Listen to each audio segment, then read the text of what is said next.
고린도전서 1장 18절부터 우리 25절 말씀 한 목소리로 하나님의 말씀 같이 받도록 하겠습니다. 십자가의 도가 멸망하는 자들에게는 미련한 것이요 구원을 받는 우리에게는 하나님의 능력이라. 기록된 바 내가 지혜 있는 자들의 지혜를 멸하고 총명한 자들의 총명을 베하리라 하였으니, 지혜 있는 자가 어디 있느냐, 선비가 어디 있느냐, 이 세대의 변론자가 어디 있느냐. 하나님께서 이 세상의 지혜를 미련하게 하신 것이 아니냐. 하나님의 지혜에 있어서는 이 세상이 자기 지혜로 하나님을 알지 못하므로 하나님께서 전도에 미련한 것으로 믿는 자들을 구원하시기를 기뻐하셨도다. 유대인은 표적을 구하고 헬라인은 지혜를 찾으나 우리는 십자가에 못 박힌 그리스도를 전하니, 유대인에게는 거리끼는 것이요 이방인에게는 미련한 것이로되 오직 부르심을 받은 자들에게는 유대인이나 헬라인이나 그리스도는 하나님의 능력이요 하나님의 지혜니라. 하나님의 어리석음이 사람보다, 하나님의 약하심이 사람보다 강하니라. 아멘. 할렐루야. 우리가 무엇보다도 이 세상에 살아가면서 가장 잘 알고 또한 우리 마음의 지혜로 깨닫고 붙잡아야 될 것이 있다면 바로 예수님을 아는 지식일 것입니다. 또한 예수님 하면은 우리가 연상되는 게 있죠. 그것은 바로 십자가일 것입니다.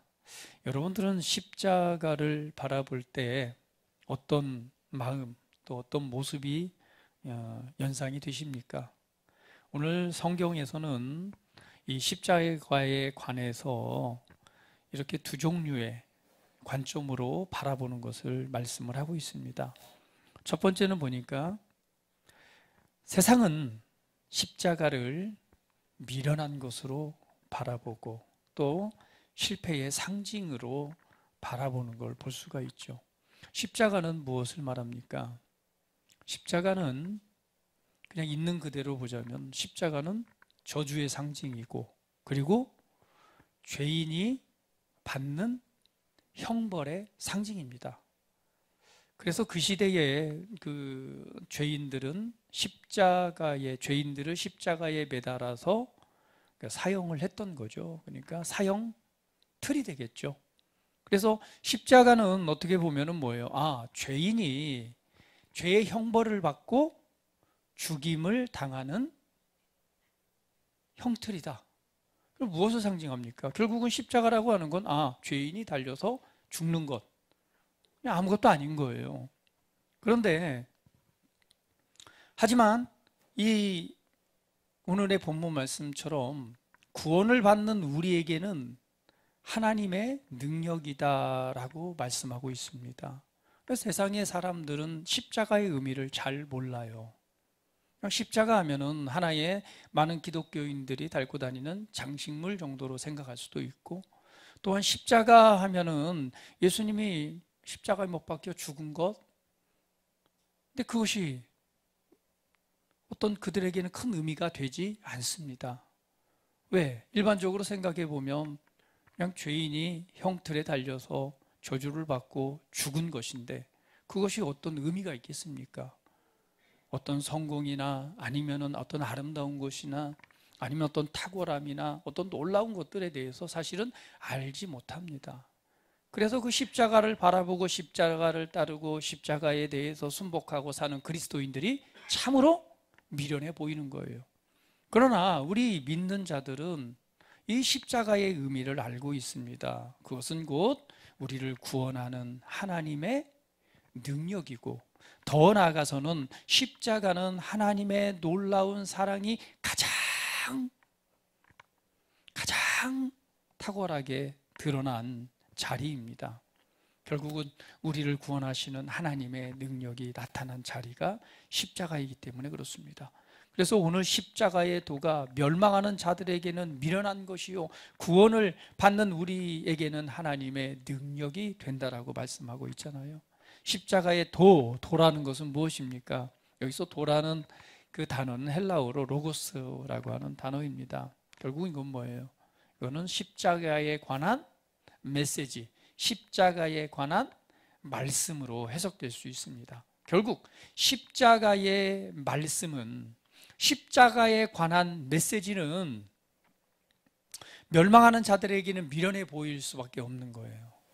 그러나 그것을 알고 구원받는 저와 여러분들에게는 하나님의 놀라운 능력이 있음을 알게 됩니다. 결국 십자가의 도는 여러분, 예수님께서 십자가의 고난과 죽음에 관한 이야기잖아요. 그것이 곧 뭐예요? 복음의 메시지입니다.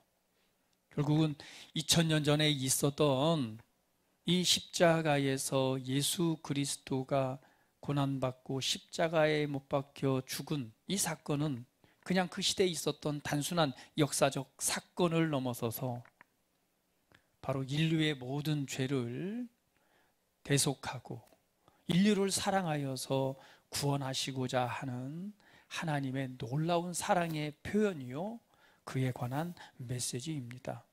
그래서 여러분, 복음의 중심은 뭐예요? 사실 복음은 기쁜 소식이잖아요. 이 복음의 중심은 바로 십자가입니다. 할렐루야. 네. 복음은 기쁜 소식입니다. 좋은 소식입니다. 그 십자가에 관한 좋은 이 복음의 기쁜 소식은 그 핵심은 뭐냐면 예수 그리스도의 죽으심과 부활 아니에요. 만약에 예수님의 이 죽으심과 또 죽으심으로 끝났다면 아무것도 아니겠죠. 그 예수님의 부활이 없다면 우리의 믿음 또한 헛된 것이라고 말합니다. 특별히 하나님을 위해서, 예수 그리스도를 위해서 헌신하고 그를 위해 삶을 살아간 사람들이 제일 불쌍한 자라고 그랬어요. 왜? 그리스도의 죽음과 그리스도의 예수님의 부활이 없다면, 만약에 그런 일이 없다면 아마 저와 여러분처럼 이렇게 예배드리고 하나님을 위해 헌신하고 봉사하는 것이 가장 미련한 짓이고 더 나아가서는 가장 어리석은 결과일 것입니다. 그런데 기쁜 소식은 뭐예요? 예수님께서 십자가에서 죽으신 것으로 끝난 것이 아니라 바로 약속하신 대로 3일 만에 부활하신 것이죠. 그래서 복음은 바로 예수님께서 우리의 죄를 대신하여 우리를 구원하시고자 나를 대신하여 십자가의 고난과 그리고 죽으심을 당했고, 또한 그 은혜를 통해서 약속하신 대로 3일 만에 다시금 살아나심으로 우리에 관한 구원을 이루신 것, 이것이 바로 복음의 핵심이고 기쁜 소식입니다. 고린도전서 15장 3절 4절 말씀은 것을 이렇게 말씀하고 있습니다. 같이 한번 읽어볼게요. 내가 받은 것을 먼저 너희에게 전하였노니 이는 성경대로 그리스도께서 우리 죄를 위하여 죽으시고 장사 지낸 바 되셨다가 성경대로 사흘 만에 다시 살아나셨. 그리고 이 말씀은 가장 중요한 복음의 핵심을 우리에게 말씀해 주고 있습니다. 복음은 기쁜 소식이죠. 그것은 결국 뭐예요? 우리가 자격 없는 결국 죄인이었을 때, 죄인이라고 하는 것은 무엇을 의미합니까? 죄의 결과는 사망이죠. 그 사망은 무엇을 말해요? 죽음에는 세 가지가 있다고 말하잖아요. 첫 번째 죽음은 어떤 죽음이에요? 육체적인 죽음을 우리가 그냥 이 죽음이라고 말합니다. 두 번째 죽음은요, 하나님과의 분리되는 영적인 죽음을 의미하죠. 세 번째는요, 육체적인 죽음을 넘어서 영원한 심판을 가리켜서 그것을 진짜 사망이라고 말합니다. 우리가 육체적으로 죽는 것이 끝난 게 아니잖아요. 하나님과의 분리를 통해서 결국은 이 영원한 사망이라고 하는 것은 영원한 심판 아래에 들어가는 것, 영원한 형벌 아래에 들어가는 것, 이것이 바로 진짜 사망이고 진짜 죽음입니다. 결국은 우리가 어떤 존재라는 거예요? 본질상 진노의 자녀라고 말했듯이 결국은 우리는 영원한 심판, 영원한 죽음, 영원한 사망에 있을 수밖에 없었던 우리들, 그러한 우리를 구원하시고자 예수님께서 대신하여 죽으시고 장사 지낸 바 되셨다가 성경 하나님의 말씀대로 다시금 살아나신 것, 이것이 바로 복음의 핵심입니다. 그 중심에 바로 십자가가 있는 거죠. 그래서 십자가에 관한 말씀은 우리가 계속해서 묵상하고 십자가에서는 과연 어떤 일이 일어났는가에 대한 부분에 대해서는 정말 저와 여러분들이 너무너무 자세히 알고 또 묵상하고 있어야 됩니다. 왜? 세상 사람들은 이게 미련한 거예요. 그래서 세상의 지혜로는 이 은혜를 알 수 있어요, 없어요? 오늘 본문 말씀에 세상의 지혜로는 그걸 알 수 없다고 그랬어요. 내가 인간적으로 생각해 봐도 십자가의 죽음과 도대체 내게 그 안에 일어난 어떤 일들을 어떻게 알 수 있어요? 알 수가 없습니다. 그래서 하나님께서는 전도에 미련한 것을 통해서 이 은혜를 알게 하신다고 그랬어요. 전도에 미련한 것을 통해서 믿음이 가게 하고 그 믿음을 통해서 구원하신다고 말씀하고 있습니다. 그래서 저와 여러분은 십자가에 관해서, 십자가의 도에 관해서, 십자가에 관한 말씀에 관해서 우리는 가르쳐야 될 우리의 의무가 있는 거예요. 그것을 복음을 전하는 것이라고 말합니다. 그래서 믿음의 사도들이 예수님의 부활 이후에 계속해서 전했던 것은 뭐예요? 십자가의 죽음과 부활하신 예수를 증거한 것입니다. 그 십자가의 죽음과 부활하신 예수를 증거하니까 유대인들이 사실은 그 말은 거리끼는 거지만 그 말을 듣고 어떻게 해요? 아, 우리가 하나님의 아들을, 우리를 사랑해서 우리를 구원하시기 위해 오신 메시아, 그 구원자인 하나님의 아들을 우리가 십자가에 못 박혀 죽였구나. 그 사실을 깨닫고 회개하고 돌이켜서 정말 회개하고 돌이켜서 세례를 받고 구원받는 은혜가 사도행전에 나와 있는 모습들이잖아요. 왜? 이 사도들이 일어나서 그 십자가의 도에 관해서 이 설명을 가르치기 시작하니까요. 십자가가 무엇인지 아느냐? 십자가에서 어떤 일이 일어났는지 아느냐? 십자가는 정말 죄인들의 형벌을 받아서 죽는 사형의 틀이지만 하나님의 아들이신 하나님께서 그 아들을 이 땅에 보내셔서 너와 저와 여러분들을 구원하시기 위해서 우리가 받아야 될 형벌을 대신 받은 자리이다. 그리고 그분이 거기에서 죽음을 맞이했고 우리가 받아야 될 영원한 심판을 받으시기 위해서 음부에까지 내려가셨다. 그래서 예수님을 음부, 지옥에까지 내려가셨다고 말하잖아요. 그곳에서 복음을 선포하셨어요. 음부에까지 내려가신 것은 결국은 우리가 받아야 될 형벌, 심판의 자리까지 내려가신 거예요. 그리고 그곳에서 그것을 끝난 것이 아니라 바로 무엇을? 죽음, 사망, 어둠의 권세를 깨뜨리시고 바로 약속하신 대로 3일 만에 다시 살아나심으로, 다시 살아나셔서 그분이 하나님이 보내신 진짜 하나님의 아들임을 증거하신 거예요. 할렐루야, 할렐루야. 이것이 우리의 믿음의 기초가 되는 것입니다. 그래서 우리가 예수님을 믿는 거잖아요. 그 믿을 때에 바로 구원하는 그 은혜가 바로 저 여러분 안에 나타나는 것 아니겠습니까? 그래서 성경은 말하기를 예수님께서 십자가에 못 박히실 때 어떤 일이 일어났어요? 죄인된 나도 함께 십자가에 못 박혔고, 예수님이 장사 지낸 바 되셨을 때 예수님을 믿는다는 것은 나도 함께 장사되고, 예수님께서 죽음에서 일으키셨을 때 우리도 그 안에 함께 있었고, 예수님이 하늘에 앉으실 때 저와 여러분도 그 안에 함께 있었습니다. 이것이 동일시라는 은혜예요.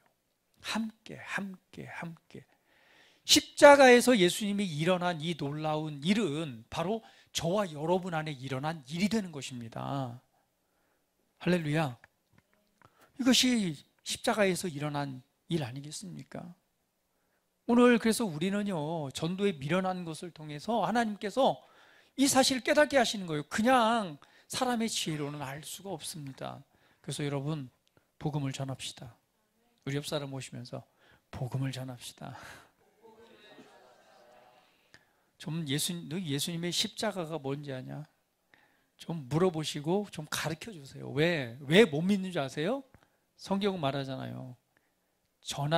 들어야지 믿는데, 전하는 사람이 없으니까 들을 수가 없고, 듣지 않으니까 뭐가 안 생겨요? 믿음이 안 생기고, 믿음이 없으니 구원받을 수 있어요, 없어요? 없다고 성경은 말합니다. 그래서 복음을 전하는 자의 발이 아름답다라고 말하는 거예요. 복음 전하는 자의 그 발이 아름답다라고 말합니다. 여러분, 오늘 그 십자가의 도를, 십자가에 관한 말씀을요, 가르쳐 주세요. 기회가 되는 대로 물어보고, 잘 알고 있는지 모르는지 물어보고, 그 십자가에 이 관한 말씀을 가르쳐 주셔서 그 십자가를 알고 그 부활을 알고 그 믿음 안에서 구원받는 수가 날마다 더해지는 은혜가 있기를 축복합니다. 할렐루야. 그런데 이 십자가는 결국 뭐예요? 하나님의 사랑의 절정입니다. 하나님의 사랑, 하나님께서 우리를 향한 그 하나님의 최고의 사랑에 대한 표현입니다. 성경은 이렇게 말합니다. 로마서 5장 8절 말씀 같이 한번 읽어볼게요. 시작.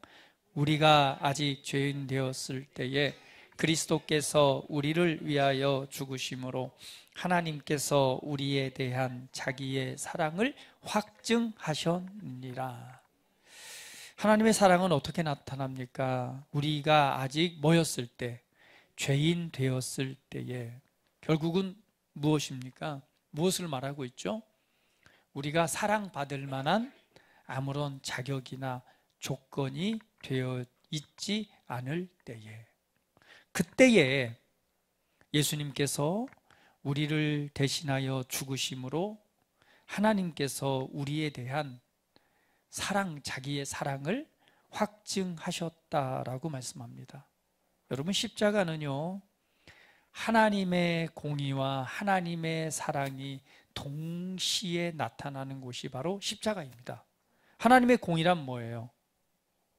죄에 대한 심판, 그 형벌이잖아요. 그런데 하나님의 사랑은 뭐예요? 그 죄를 용서하고 구원하시는 은혜입니다. 그래서 십자가는요, 하나님의 이 공의로움이 나타나는 거예요. 왜? 아담부터 지었던 그 죄 있잖아요. 죄에 대한 본성, 하나님을 배반했던 그거에 대한 심판이 이루어져야 되는 거예요. 그 심판이 결국은 사망이잖아요. 근데 그 하나님의 모든 그 죄에 대한 진노, 저주, 심판을 하나님께서 그것을 언제 완전히 하세요? 바로 예수 그리스도를 통해서, 예수 그리스도 안에서, 바로 십자가가 그래서 그 죄에 대한 하나님의 놀라운 심판의 자리가 바로 십자가의 자리입니다. 그래서 예수님께서는 저와 여러분을 포함한 결국은 사람이 하나님을 배반한, 태초의 사람 아담이 하나님을 배반한 그런 모든 죄의 근원에 대한, 그 사망에 대한 심판을 내리시는데, 그 심판을 누가 대신 받는 거예요? 바로 예수님께서 대신 받으신 거예요. 아마 그것이 없었다면 저와 여러분은 어때요? 저희가 영원한 심판을 받아야 되겠죠. 우리는 저주 아래 있는 자일 수밖에 없죠. 하나님의 임재와 그 사랑 안에 거할 수 없는 그런 존재일 수밖에 없죠. 그런데 그 심판의, 그 죄의 형벌과 심판에 관한 모든 것을 바로 예수님의 십자가 앞에 쏟아 부으신 거예요. 그러니까 예수님께서 감당하셔야 될 그 무게감이 얼마나 컸을까요? 네? 그죠? 옆 사람 보세요.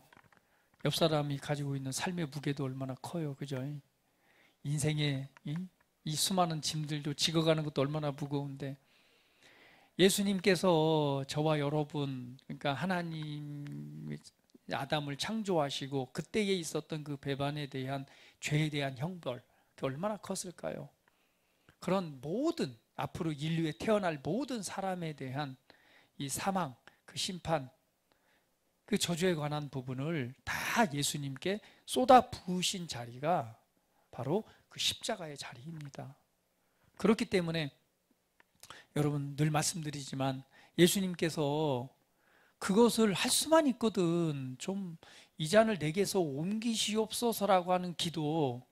여러분, 인간적으로 사람이요, 뭐 그 십자가에서 고통받는 거 뭐 못 받겠습니까? 어떤 사람들 보면 꼭 부활절만 고난 주간만 되면은 실제로 진짜 막 십자가 예수님 고통 경험한다고 실제로 막 못도 받고 하잖아요. 그렇죠? 예. 그 결국은 시간이 뭐 길지도 않잖아요. 따지면은 예수님 잡히고 양 유월절 어린 양으로 잡히셔서 그리고 그 다음 날 그 양 잡는 날에 그냥 못 박혀 죽으셨으니까 사실 좀만 참으면 돼요. 그래 안 그래요? 그러니까 그런 육체적인 고통만을 생각한다면 왜 못 찾겠습니까? 옛날 우리나라도 뭐 저 독립할 때 독립운동 하시던 분들 얼마만큼 고문을 받았어요. 그렇죠? 그 고문 받을 때 뭐 이 손톱 밑에 가시 바늘을 찌르고 그냥 손톱을 뽑고 근데 그게 뭐 그냥 한두 시간이 아니라 그냥 몇 날 며칠 죽을 때까지 정말 이렇게 하니까 얼마나 고통스러워요. 근데 그 예수님께서 받으셨던 그 십자가에서 인간적 육체적으로 느끼는 그 고통의 한계도 있겠지만 그것 때문에 예수님께서 할 수만 있거든. 이 잔이 내게서 떠나가게 하시고 정말 다른 방법이 없습니까? 라고 땀방울이 핏방울이 되도록 기도했던 것은 사실은 그런 육체적인 그런 한계 이 정도의 차원이 아니었던 거예요. 왜냐하면 예수님께서 받으셔야 했던 것은 저와 여러분이 받아야 될 심판, 저와 여러분이 받아야 될 그 영원한 심판인 사망, 죄에 대한 저주, 그 모든 것이 그 안에 다 포함합니다. 하나님의 그 진노 있잖아요. 하나님의 이 진노, 하나님의 심판, 창조주의 심판인 그 모든 무게를 다 누가? 맞아요. 예수님이 그 모든 것을 다 받으신 거예요. 근데 그 안에는 뭐가 있겠습니까? 인류가 타락함으로 발생되어진 모든 것들이잖아요. 그죠? 그러니까 마음에 힘든 것, 수치, 괴로움, 뭐 이런 그냥 모든 인간의 감정부터 시작해서 그냥 두려움, 뭐 그냥 다 포함되어 있어요. 그냥 질병, 가난, 그냥 우리 삶을 해하는 멸망시키는 그 모든 것을요. 그냥 그분이 그 십자가 안에서 그 모든 걸 다 받으신 거예요. 그러니까 그게 얼마나 큰 거겠어요. 그래서 예수님께서는 하나님의 아들로 오셨지만 우리처럼 완전한 인간이셨기 때문에 그걸 알잖아요. 그렇기 때문에 하나님 할 수만 있으면 이거 다른 방법 없어요. 이거 내가 정말 이거 다 감당해야 되나요? 그러나 내 원대로 마시고 아버지의 뜻대로 되기를 원하나이다 라고 하면서 그 소명을 위해서 몇 번이나 기도해요. 자그만치 3번이나 기도하잖아요. 기도하고 와서 누구에게? 제자들에게 야, 좀 깨어서 기도해자. 같이. 야, 내가 지금 이렇게 힘든데 니네 지금 자빠져 자고 있냐?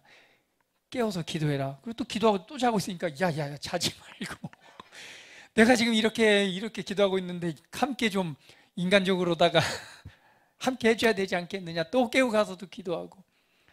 그래서 마음은 온이로되 육신이 약하도다 하고는 예수님이 기도하시잖아요. 그렇게 기도했던 것은 그 안에 그 은혜가 있었기 때문에 그렇습니다. 예수님께서는 바로 그 모든 것을 그 안에서 감당하셨죠. 근데 이것은 뭐예요? 결국은 언제? 우리가 자격이 있어서 사랑받을 만한 자격, 구원받을 만한 자격이 있어서 그런 것이 아니라 성경은 우리가 죄인 되었을 때라고 말하고 있습니다. 할렐루야. 죄인 되었을 때 우리를 위하여 죽으심으로, 그러니까 죄인 되었을 때에 자격 없는 그런 자유이었지만 오늘 예수님께서 우리를 대신하여 죽으심으로 우리를 향한 하나님의 사랑을 확증하셨다라고 말씀하고 있습니다. 할렐루야. 그러니까 이 십자가는 어떤 의미입니까? 결국은 죄인들을 향해서 내가 너를 사랑한다는 표현입니다. 십자가는 뭐냐? 내가 내 아들을 죽이기까지. 결국은 그 아들이면서 동시에 하나님 자신이잖아요. 그러니까 자신을 죽이기까지. 예수님 독생하신 아들을 우리가 이해하기 편하게 정말 아들이라는 표현을 하면 좀 더 이해가 되겠죠. 내 자녀를 뭐하고? 죽이고 다른 사람을 살리는 것, 이거라고 표현할 수 있겠죠. 그러니까 감히 할 수 없는 일이죠. 어느 누가 저기 뭐죠? 물속에 여러분의 자녀하고 내가 모르는 놈하고 빠져 있는데 누굴 구하겠어요? 그 애를 구하기 위해서 내 자녀를 죽음에 내놓지는 않잖아요. 이제 그만큼 우리가 인간적으로 상식적으로는 이해되지 않는 그 사랑을 보여주신 것. 그러니까 우리를 향한, 나를 향한 완전한 사랑, 나를 향한 최고의 사랑, 우리가 인간적으로 이해할 수 없는 그 성경 말하기를 그 사랑의 넓이와 깊이와 높이가 어떠함을 깨달아 그 사랑 가운데 뿌리가 내리고 라고 이 바울은 성경을 통해 기록하잖아요. 그러니까 우리가 그 사랑을 어떻게 인간적으로 다 이해할 수 있겠습니까? 그런데 바로 하나님께서는 우리를 향한 그 크고 놀라운 사랑을 이것을 통해서, 이 십자가를 통해서 보이셨다고 말씀하는 거예요. 십자가는 죄인들을 향해서 말하기를 내가 너를 사랑한다 라는 사랑의 표현이고 그 사랑에 대한 확증인 것입니다. 할렐루야. 할렐루야. 그래서 하나님의 사랑은요, 내가 무언가를 잘했을 때 받았던 보상이 아닙니다. 그냥 아무런 자격이나 조건이 되지 않은, 오히려 심판의 대상이었을 때 그러한 나를 사랑하신 하나님의 사랑이고, 이것을 가리켜 무조건적인 사랑이라고 받는 것, 사랑이라고 말씀하고 있는 것입니다. 그것을 무조건적인 사랑, 희생적인 사랑이라고 말씀하는 것이죠. 자, 우리 옆 사람 보시면서 한번 고백합니다. 나는 최고의 사랑을 받았습니다. 나는 지금 그 사랑을 받고 있습니다. 할렐루야. 할렐루야. 사람들이 자격이 되는 사람을 사랑하긴 쉬워도요, 자격이 안 되는 사람을 사랑하기는 정말 어려운 것입니다. 그렇죠. 정말 사랑할래야 사랑할 수 없는 그 사람을 사랑하는 것 쉽지 않죠. 난 이번에 저기 대통령 후보 중에 우리 김문수 후보를 새롭게 좀 봤어요. 그동안 이제 언론에서 뭐 고지식하고 뭐 이렇게 이미지만 보다가 대통령 후보니까 조금 살펴보다 보니까 참 그 중에 하나 정말 그래도 감동이 되는 것은 이 경기도 지사에 있으면서 뭐죠? 그 한센인 문둥병 알죠? 예, 문둥병이 이게 모여 사는 마을이 있는데 사람들이 그 사람들을 멀리하잖아요. 예전 같으면 어때? 우리 어렸을 때도 문둥이들이 어린애들 잡아먹는다고, 어렸을 때 막 산에 가면 잡아먹는다 그런 소문들이 많이 있었어요. 그렇기 때문에 막 그 뭐야 이렇게 한센병 환자들은 못했어요. 막 돌을 던지고 쫓아내고 막 모멸했단 말이에요. 그런데 그곳에 김문수 지사가 가서 그곳에서 그들과 함께 밥을 먹고 그곳에서 잠을 자고 그러면서 그들의 고충을 듣고 오늘 그들을 갖다 위한 복지, 그리고 거기에 학교를 세워서, 왜냐하면 이 한글도 공부를 하지 못한 거예요. 어디 같이 공부도 못하고 그 어르신들을 해서 학교를 세워서 그들을 공부 이렇게 하게 공부시켜서 한글을 배우게 하고, 그리고 그 한글을 배운 그들이 이제 정말 그 김문수 지사를 향해서 이렇게 감사하는 편지를 울면서 이렇게 쓰는 거 보면서 되게 감동이 되더라고요. 야, 그들이 한 얘기가 그거예요. 그 많은 이제 우리 믿음에 헌신한 사람들이 그런 삶을 살았잖아요. 이 한센인 사람 다들 멀리할 때 그 손을 잡아주고 그걸 안아준 사람은 없었다는 거예요. 여러분 아시겠지만은 한센병 그렇잖아요. 그 가까이 하기, 또 예전에는 전염된다고 그래서 질병을 몰랐을 때는 가까이 하지도 않았습니다. 그러나 우리 믿음의 또 사람들은 저기 소록도라든지 이런 데 들어가서 그들과 함께 먹고 자고 하면서 복음을 전했던 것을 알고 있습니다. 그런데 그렇게 그들과 함께 이것을 하면서 이제 그분들이 감동되게 이제 그 편지를 쓴 걸 보면서 야, 참 이분이 대단하구나. 어느 정치인이 그렇게 그런 곳에 가서 함께 먹고, 이게 실제로 그냥 가서 사진 찍고 이런 거 말고 실제 그곳에 먹고 마시고 함께 하면서 그것들을 해준 사람이 과연 있었나? 생각을 해보니까 정말 많지 않더라고요. 그래서 참 감동을 받은 것도 있습니다. 그런데 바로 예수님께서는 우리가 사랑한다라고 하니까 사랑을 받을 수 있는 사람을 사랑하는 게 쉬워요. 근데 온갖 정말 몸에서 그냥 역겨운 냄새가 나고 씻지도 않고 더럽혀지고 옆에만 가도 막 그 썩은 내가 코를 찌르는 그런 사람을 안아주고 사랑할 수 있을까요? 쉽지 않습니다. 그런데 오늘 하나님의 사랑은 그러한 우리를 바로 사랑하셨다라고 말씀하고 있는 것입니다. 할렐루야. 여러분 기억하십시오. 우리는 그러한 사랑을 받은 자들입니다. 그러한 사랑을 받고 있습니다. 이거 하나 잊지 마세요. 다시 한번 고백합니다. 난 하나님의 사랑받는 자녀입니다. 독생자 아들을 내어주시기까지 사랑하신 그분이 그 모든 것을 너에게 주시지 않겠느냐라고 말합니다. 여러분 걱정하거나 염려하지 마십시오. 하나님의 사랑이 저와 여러분에게 함께하고 있습니다. 다시 한번 우리 옆 사람 보시면 걱정하고 염려하지 마세요. 당신은 혼자가 아닙니다.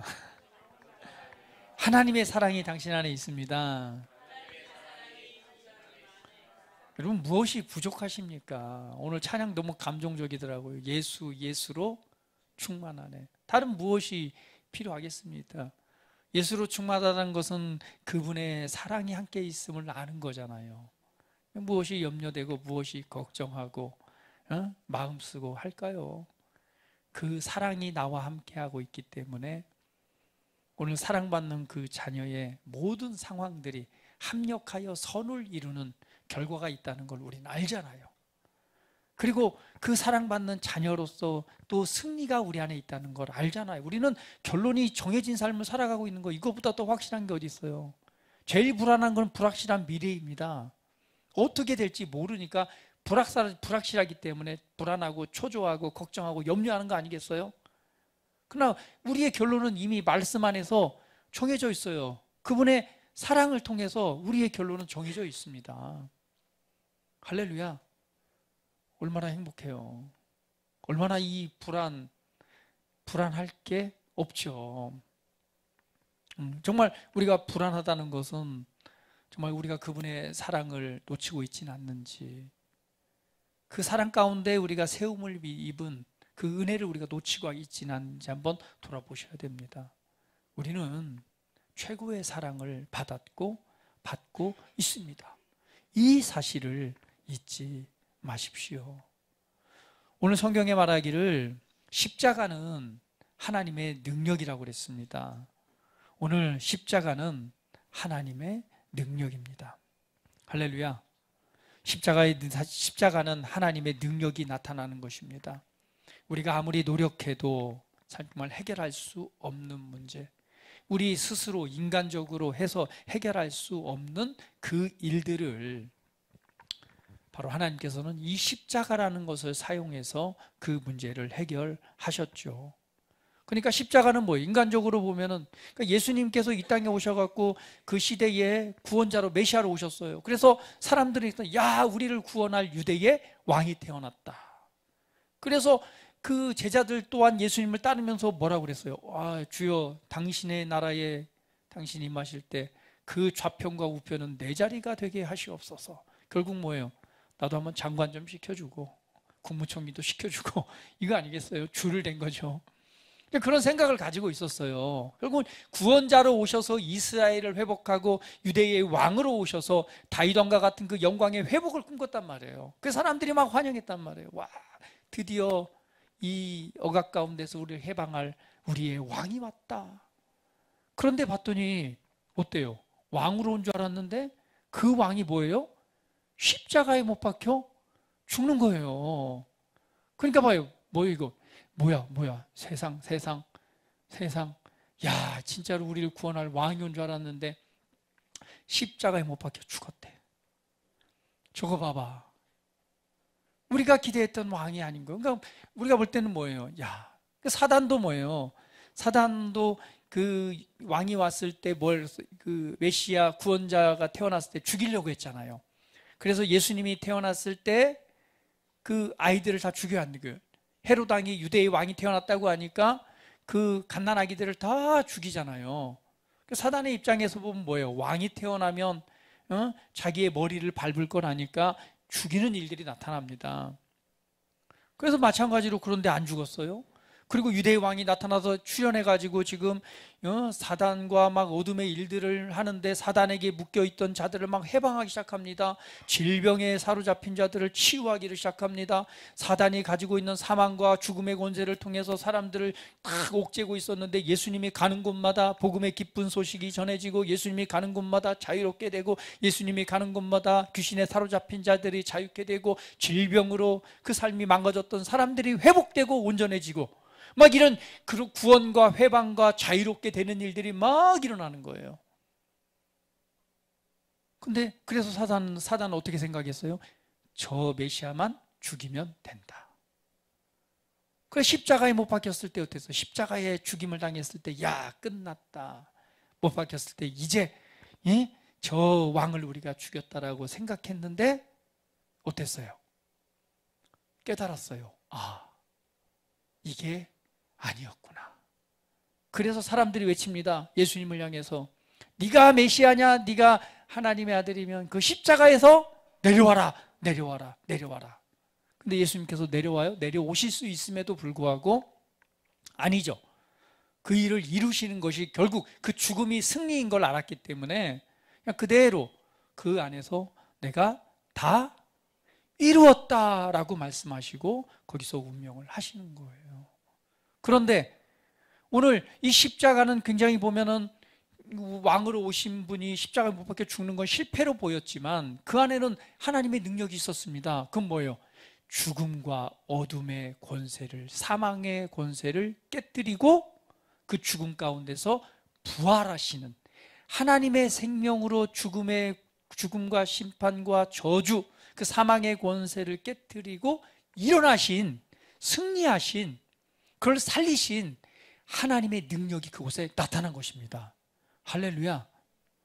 그래서 약속하신 대로 3일 만에 부활하셨는데 예수님을 따랐던 수많은 제자들이 그 부활하신 예수를 만나고 나서 드디어 어때요? 부활하신 예수를 보고 나서 하나님의 능력으로 충만해지기 시작하잖아요. 그러고 나서 예수님의 부활에 대해서 그냥 증거하기 시작하는 거예요. 그래서 여러분, 십자가는요, 죄와 사단을 정말 사단을 무찌르신 이 승리의 자리가 바로 십자가였습니다. 인간적으로 볼 때는 실패의 자리고 실패처럼 보이는 거였지만은 오늘 그것을 믿는 믿음의 눈으로 바라본다면 그건 하나님께서 실패로 끝난 것이 아니라 사실은 그것을 통해서 인류에 관한 모든 사망과 저주에 관한 문제를 해결한 바로 승리의 자리가 바로 이 십자가의 자리였던 것을 우리는 기억합니다. 그래서 여러분, 우리 믿는 자들에게는요, 십자가는요, 구원을 주시는 하나님의 능력이 나타나는 곳입니다. 예수님의 부활하심의 은혜가 우리가 그 사실을 믿을 때 저와 여러분이 하나님의 생명으로 거듭나게 되잖아요. 저와 여러분이 그 사실을 믿을 때에 우리를 구원하는 능력이 그 안에 역사하기 시작하잖아요. 죄인 되었던 우리가 하나님의 자녀로 거듭나는 일들이 일어납니다. 영원히 이 심판받을 수밖에 없는 저와 여러분이 새로운 피조물로 창조되는 자리가 바로 그 자리입니다. 이전 것은 지나갔으니 보라 새 것이 되어도다. 하나님의 최고의 걸창품으로 지어진 자리가 바로 그 자리입니다. 그래서 십자가는요, 우리를 구원하고 우리를 새롭게 창조하는 하나님의 능력이 나타나는 자리입니다. 할렐루야. 저와 여러분은 그러한 하나님의 능력이 역사하고 있다는 사실을 여러분 기억하시기를 바랍니다. 그러면 여러분, 그 십자가가 우리 삶에 주는 그런 삶에 주는 변화는 어떤 것들이 있을까요? 저와 여러분이 그 십자가의 능력으로 정말 이제 종이 아니고 자유자가 되고 죄의 자리에서 생명의 자리로 또 의의 자리로 변화된 것을 압니다. 신분이 변화되고 우리의 그 위치가 변화된 것을 알고 있습니다. 그러나 오늘 우리가 십자가를 바라볼 때 과연 이 모든 것이 우리 삶에 줄 수 있는 변화들은 어떤 것인가? 첫 번째는요, 우리 자존감에 대한 회복입니다. 십자가에서는 분명히 말합니다. 너는 사랑받기 위해 창조된 존재다. 너는 실패가 아니고 하나님의 최고의 걸작품이다. 그러니까 세상이 말하는 어떠한 조건이 말하는 그러한 내가 아니라 오늘 그 십자가상에 일어난 은혜는 그 하나님의 능력으로 나타날 때 오늘 내가 어떤 존재인가를 알므로 말미암아 이 낮아진 우리의 자존감이 세워질 수 있는 거예요. 그래서 한번 고백합니다. 다시 한번 당신은 하나님의 최고의 작품입니다. 또 합니다. 당신은 사랑받기 위해 태어난 존재입니다. 예, 우리는 그리스도 안에서 새롭게 지어졌고 새롭게 태어났잖아요. 우리 그리스도 안에서 새롭게 지어졌고 새롭게 태어났습니다. 그 순간 하나님의 최고의 사랑을 받았고 그 사랑을 받는 존재로 지어졌다는 사실을 오늘 그 은혜는 말하고 있습니다. 결국은 뭐예요? 나의 존재는 예수님의 생명값을 주고 살리심을 받은 거잖아요. 그래서 한번 고백합니다. 다시 한번 나의 목숨은 예수님의 생명값입니다. 다시 한번 옆 사람 보세요. 얼마나 귀하게 보이는지 그냥 인간적인 눈으로 보는 것이 아니라 정말 얼마나 귀한지요. 예수님의 피값, 생명값을 주고 사신받았다고 말하잖아요. 예수님의 생명값을 내어주고 이 건져냄을 받았고 새로 지으심을 받았으니까 얼마나 귀해요. 바로 그 예수님의 가치가 결국 나의 가치가 되는 거잖아요. 다시 한번 옆 사람 얼굴 보면서 당신 참 귀합니다. 말만 하지 말고 정말 귀해 보이십니까? 그래서 우리는 그리스도 안에서요 한 형제고 한 자매입니다. 가장 존귀하고 가장 귀한 존재입니다. 어느 부자가요 1억 원이 되는 수표를 갖다가 청년에게 줬대요. 그런데 이제 어떤 상황 때문에 이 청년이 화가 나가지고요 그 1억 원짜리 수표를 확 찢어서 버렸답니다. 근데 나중에 생각해 보니까 참 후회가 돼서요 그 수표를 수거해가지고 가지고 갔어요. 자, 그러면 여러분 그 찢어진 수표는 쓸모없는 걸까요? 아니면은 그 가치는 여전히 존재하나요? 그 가치는 훼손되지 않고 존재합니다. 왜? 그거는 어디에서 누구에서부터 나온 거기 때문에. 그것은 받은 자가 아니라 주는 사람으로부터 온 거기 때문에 그렇습니다. 1억 원이란 수표를 주었기 때문에 받은 사람이 찢어 발겼다고 하지만 그 존재가 없어지는 건 아니에요. 왜? 그 근거가 어디서부터 왔기 때문에. 그건 가지고 있는 그 부자로부터 왔기 때문에 이 가치는 여전한 겁니다. 저 여러분의 가치도 마찬가지입니다. 저와 여러분은 어디로부터 왔어요? 하나님 아버지로부터 온 거예요. 그분의 사랑을 통해서 그분의 가치를 통해서 지음을 받은 존재입니다. 그렇기 때문에 이 땅의 삶을 살아가면서 우리가 훼손될 수 있어요, 없어요? 조금은 훼손될 수도 있고 조금은 기스가 날 수도 있고 조금은 상처가 있을 수 있습니다. 때로는 멸시를 받을 때도 있고 때로는 억울함을 당할 때도 있지만 우리의 그 존재 가치는 변해야 안 돼요. 왜? 우리는 어디로부터 왔기 때문에? 하나님 아버지께로부터 왔기 때문에. 할렐루야. 다시 한번 옆 사람 축복합니다. 당신의 가치는 최고입니다.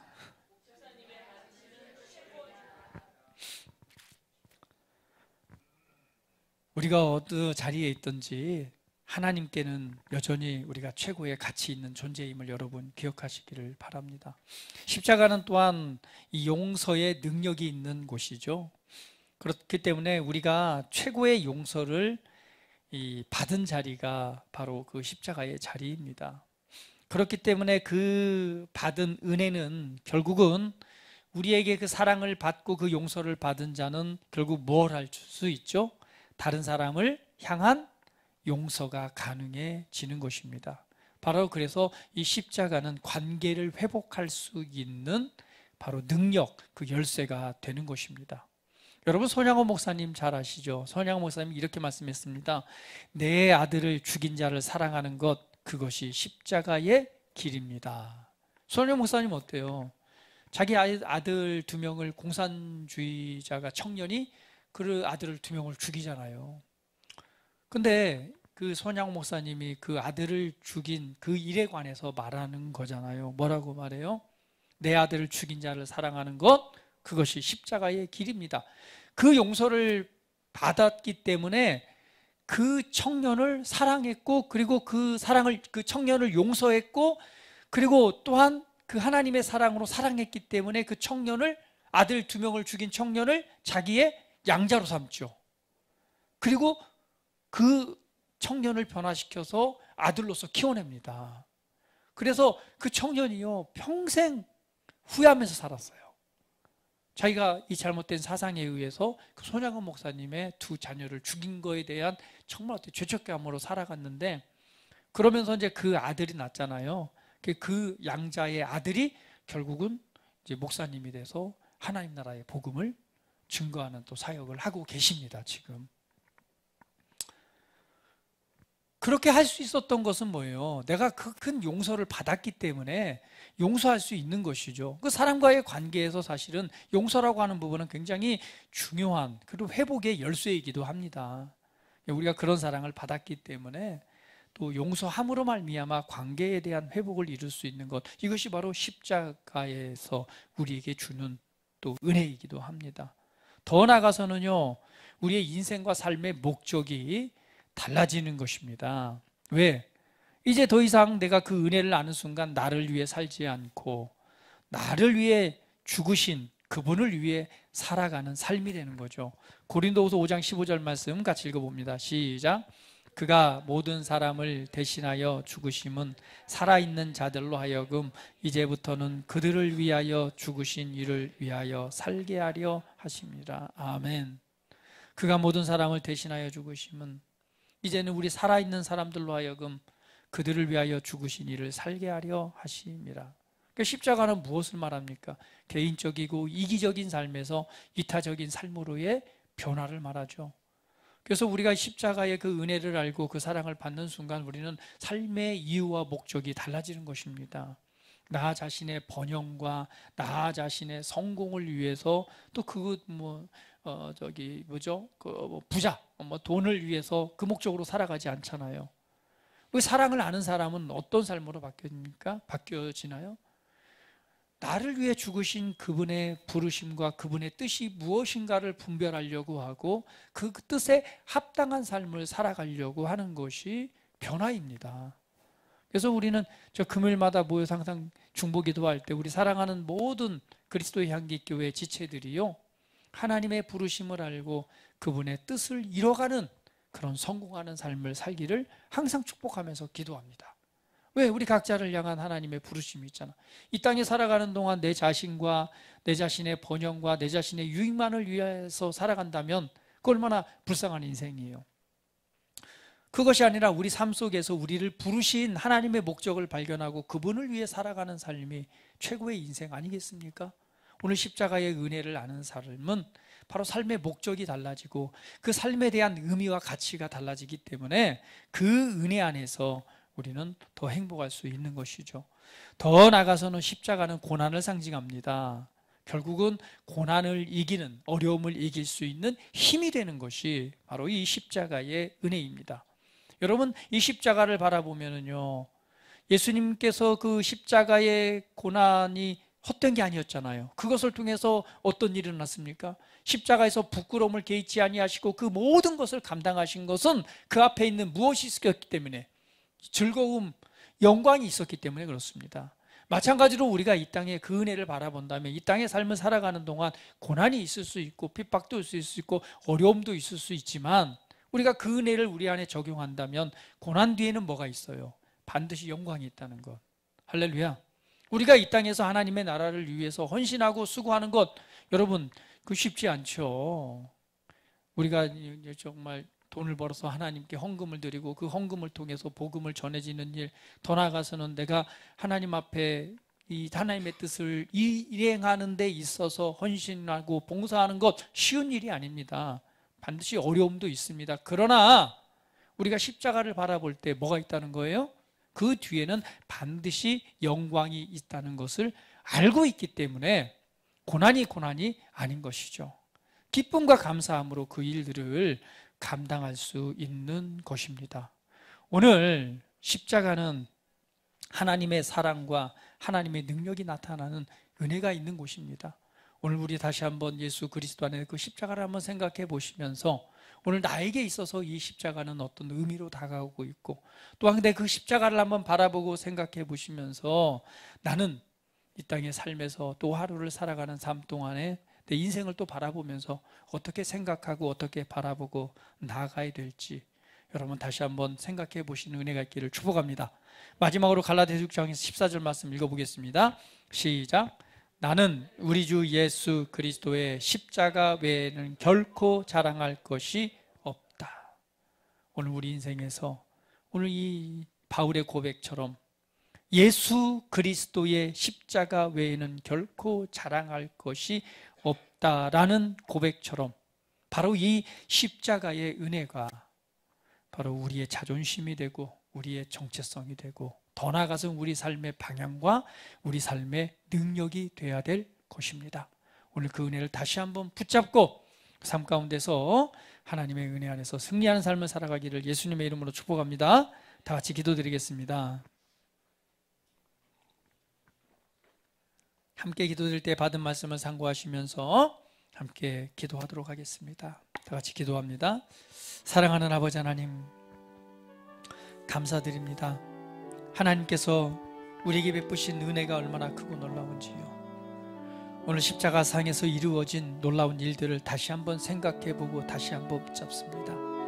오늘 그 은혜가 우리가 바라봐야 될 그 십자가와 그 안에서 이루어진 하나님의 놀라운 은혜를 놓치고 있었다면 이 시간 다시 한번 그 은혜를 붙잡고 오늘 그 말씀이 내 삶이 되고 또 방향이 되고 또 능력이 되는 삶으로 나아가기를 원합니다. 우리 사랑하는 성도들, 예수님께서 못 박히신 그 십자가와 그 부활의 은혜를 다시 한번 깊이 있게 묵상해보고 이 모든 것이 세상 사람들에게는 미련하고 어리석게 보이지만 오늘 구원받은 우리에게는 하나님의 능력이요 소망이요 또한 우리 삶을 이끄는 방향임을 알고 다시 한번 눈을 들어 오늘 그 십자가를 바라보고 그 은혜를 붙잡고 그 은혜 안에 살아가는 우리 모두가 되기를 원합니다. 사랑하는 아버지 하나님, 우리 사랑하는 성도들 어떤 환경 어떤 모습 위에 있든지 오늘 이 은혜가 풍성히 나타나게 하여 주시고 이 은혜를 통해 이루어 주신 은혜가 삶의 실제가 되게 하시고 삶의 구원이 되게 하시고 삶의 능력이 되게 하시옵소서. 오늘 이 은혜를 붙잡고 나아가는 이들마다 하나님이 이루신 일들이 하나님의 영광으로 나타나게 하시옵소서. 오늘 이 십자가의 말씀들을 내가 붙잡고 또 증언하는 삶이 되게 하여 주시고 오늘 그것을 통해 믿는 자의 수가 더해지는 은혜가 우리 삶 속에 나타나게 하시고 또 하나님의 그 부르심을 이뤄가는 우리 모두의 삶이 되게 하시옵소서. 그 은혜로 이끄시는 주님을 찬양드리며 존귀하신 예수 그리스도의 이름으로 기도합니다. 아멘.